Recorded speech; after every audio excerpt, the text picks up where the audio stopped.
All right, okay, we have a very, very important video here. Right now, we have an absolutely brutal wipeout in the market when it comes to Solana and other cryptocurrencies in the Solana ecosystem. I decided to make this video because I am publicly... Sol has put a lot of pressure on the ecosystem in general, which has been receiving a brutal beating for the last, let's say, almost a month. When I look at it from a technical analysis perspective, it's not pretty at all. And that's for two reasons. The first reason is that we had a very clear top around the launch of Trump's meme coin. And since then, that coin and generally the Solana ecosystem has just been going down practically all the time. So there were some signs of a slight short consolidation around 190, which was a pretty nice period. However, we lost the yearly open below $120. Solana is currently relatively bearish. Honestly, it's not helping that BTC is also struggling right now, which you can't see on this chart, but I'll just open it up on the Dream chart. Overall, it's not that bad. Honestly, based on what's actually been happening in recent days, BTC is holding up relatively well. It's quite the opposite. It's relatively boring. Nothing is happening. We're still in a range between $98,000 and $94,000, which is absolutely zero volatility. The reasons why Solana is currently dropping are several, or there are quite a few reasons. The first is that meme coins are generally the most hated part of this entire ecosystem right now in the cryptocurrency world at this moment in time. I would even say more than Ethereum, which is quite a lot to say by many enthusiasts and critics alike, which is saying something significant. Honestly, we haven't seen such a big fat one on Solana for an extremely long time. As for the RSI, the last time it was this high was before Christmas. Before that, during a flash crash, and it wasn't actually that bad that day because there was probably some, like a stronger market and generally some enthusiasm and anticipation for Trump. I think the results came out wrong, or there was some nervousness. Anyway, we can see that we are this low on the RSI, which is some kind of demonstration of the strength of the market. They haven't actually been this low for a very, very long time. We weren't even here when the credit rate was actually in America. So right now we're at peak FUD for Solana, which I think from a long-term perspective could be a very good buying opportunity. Of course, we're looking at this from the daily graph, but if we check the 4-hour chart, surprisingly, it looks very similar, actually worse, because we're looking at it from a shorter perspective. On the 4-hour chart, it looks really brutal, not overbought, but rather the opposite, it's oversold. I would say it's either underbought or overbought, or rather oversold. Everyone is trying to get rid of it at all costs, which I think could present a very interesting buying opportunity. If we look historically, Solana, very simply, it simply loses a big percentage because it's a volatile market. It dropped 35% here, and we still made a new all-time high. It dropped 45% here over a very long period. Right now, when I erase all of this, so we're looking at it dropping from that high, or the new all-time high that was here, it will be around 45%, which is just normal, or like this. I'm not saying it's something I want to increase every day, but it just happens so easily in a bull market. It happened here once, here it happened a second time, here a third time, and now it's happening for the fourth time. Yes, things don't look very good with Solana right now. On the other hand, these periods have happened here more than once. As I said, it was simply 46% here, which is roughly where we are right now. From that high to the absolute low, it's 47%. So honestly, I wouldn't mind if we looked from that high, which of course we can take either from here or from this point, to look significantly lower. So theoretically, if we were to look at around 50% again, I think a level around $130 should hold us very well. Or this life, where are you taking it so we can look significantly lower? So theoretically, if we were to look at around 50% again, I think a level around $130 should hold us very well. We're back in this brutally long range. So I think around $160 right now, it makes sense to me that we should hold on. I think it doesn't make sense for us to be on the values that were In fact, we're actually lower than we were the last time before Trump was elected. And now we have a lot of bullish things that indicate a more free way of creating on the blockchain for greater freedom. What we can do. So right now, for me, going massively short on Solana doesn't really make sense in terms of risk reward, because if I were looking at some potential upside, it's at least the all-time high, which is about plus 80%. I think that with the release, the Solana ETF will, or it is possible that we will see a much larger influx of new capital into Solana, which could help it. And let's say more from the Alazovas Institute. Well, you know what I mean. Of course, we certainly need to clear it of those fraudulent individuals and people who have profited quite a lot from it recently. What's quite bullish indeed is that it looks like the dollar index is at some local top and probably not going to reach any new highs. Which is good, because for Bitcoin to grow, which as I said is still holding in that range, it's more positive for him if the dollar, the strength of the dollar, goes down. As for BNB, I'm currently in a short position where I hedged with that weekend above $700 when CZ announced that he would be launching, or not, that he would be launching a meme coin, but that he would post a picture of his dog. So currently, for Solana, I think $160 is relatively good for a correction. Right now, I'm still long on YUP, USDT. Honestly, I'm not into that long at all, because in the last few days, practically since Sunday, it went from $1 down, where I longed it sometime before that, I think on Friday, so we're down 30%. That's crazy. And honestly, it's also really, really oversold here.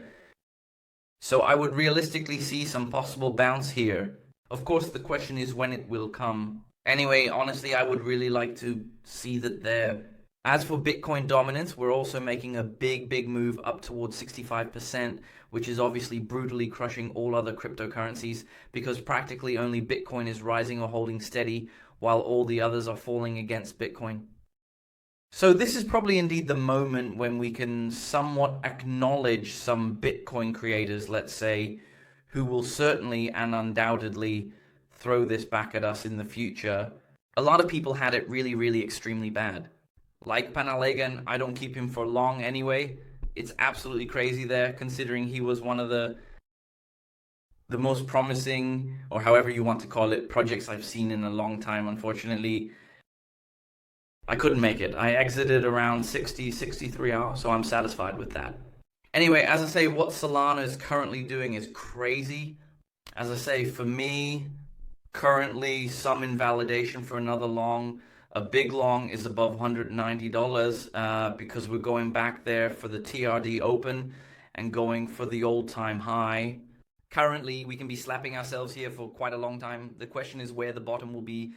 When I look at the chart, it actually resembles one peak, then another peak here, and if there were a higher peak, a lower one, then something in between, which means there was some bottom here. Again, we could be forming a bottom around 150, 160, and then I would see a return with a possible solo on the ETF above $200, $220 if we can hold there for a longer time and the market stays strong. And ideally, if Bitcoin stays strong, then ideally the target would be for a new high. From the current setup, that's just over 80%. And if we get even better buying opportunities, it could be over 100%. And ideally, if Bitcoin stays strong, then the target would be for a new high. From the current setup, that's just over 80%. And if we get even better buying opportunities, it could be over 100%. Without any leverage, without anything. Well, yes, there is some potential downside for sure. Anyway, right now, there's total foodie around Solana, and the sentiment has never been worse.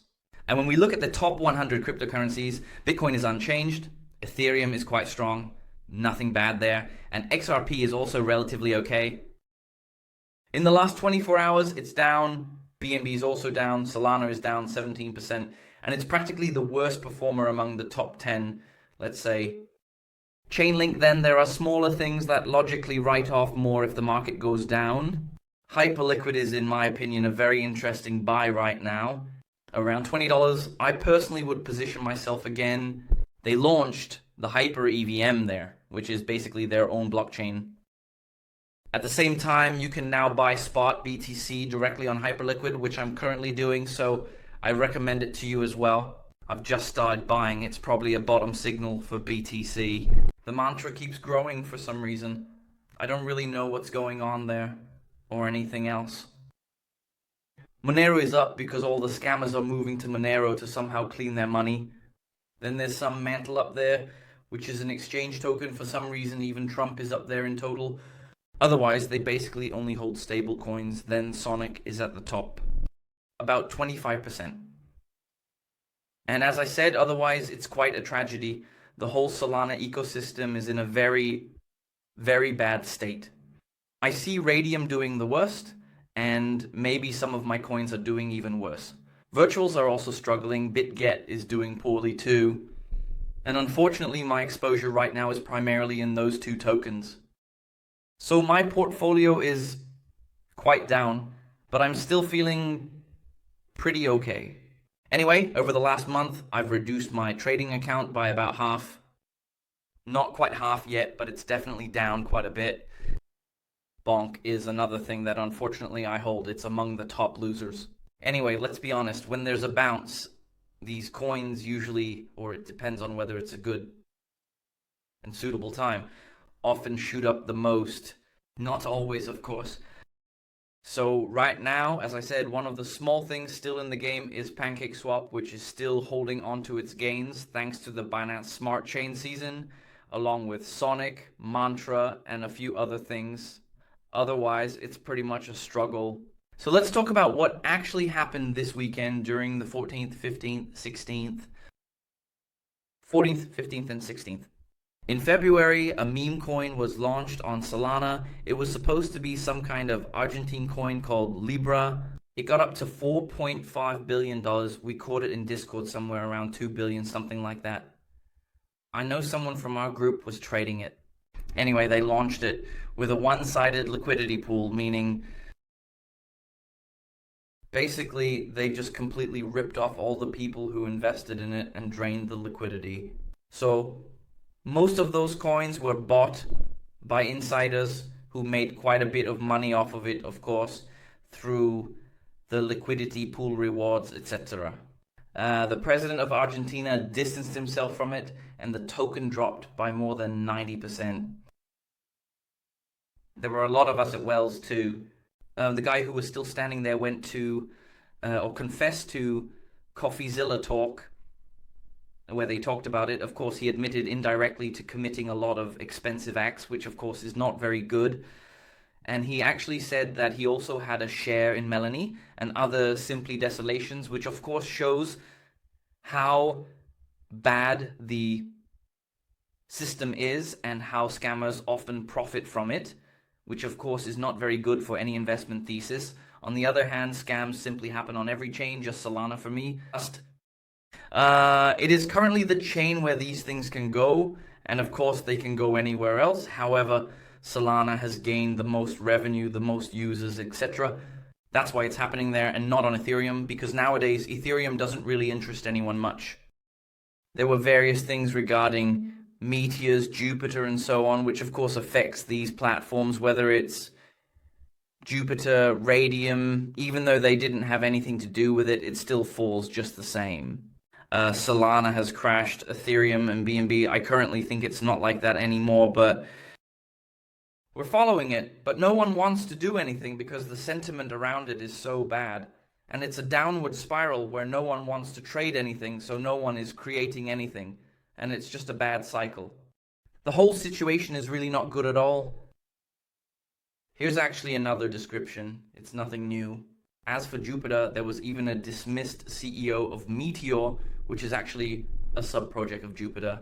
Actually, it was founded with the same people. So based on the fact that they somehow profited from it, the CEO of Meteor was dismissed, which isn't very positive, because if they were so sure that nothing bad happened, they wouldn't need to dismiss him. Well, as I mentioned, you can currently buy spot BTC on Hyperliquid and withdraw it directly.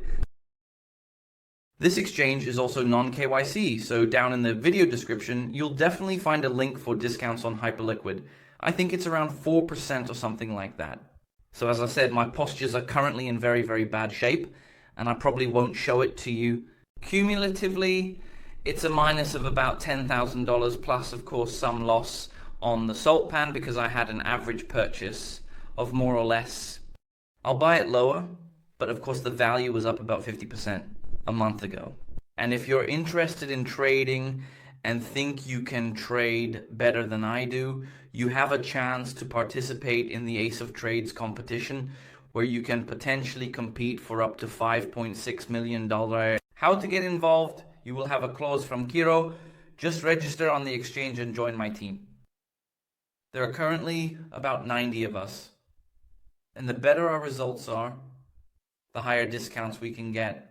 At the same time, there's a guide on the BLOFIN exchange on how to register, start trading, and so on. It's one of the top non-KYC exchanges, which means you don't have to provide any ID, you practically don't have to enter anything at all, and you can trade quite happily.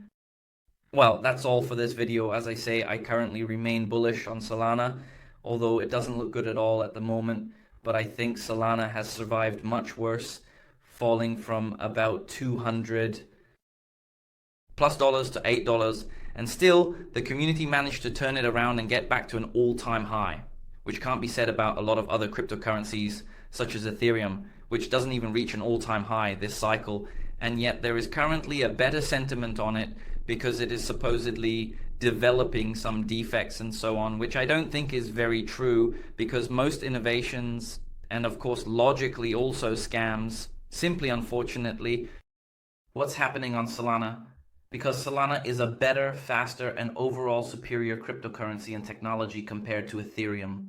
At the same time, there's an unlock coming up which I can mark for you on the chart, and it should be on March 1st, so I expect maximum pain until March 1st, and then I think by then we can take a very easy look at it.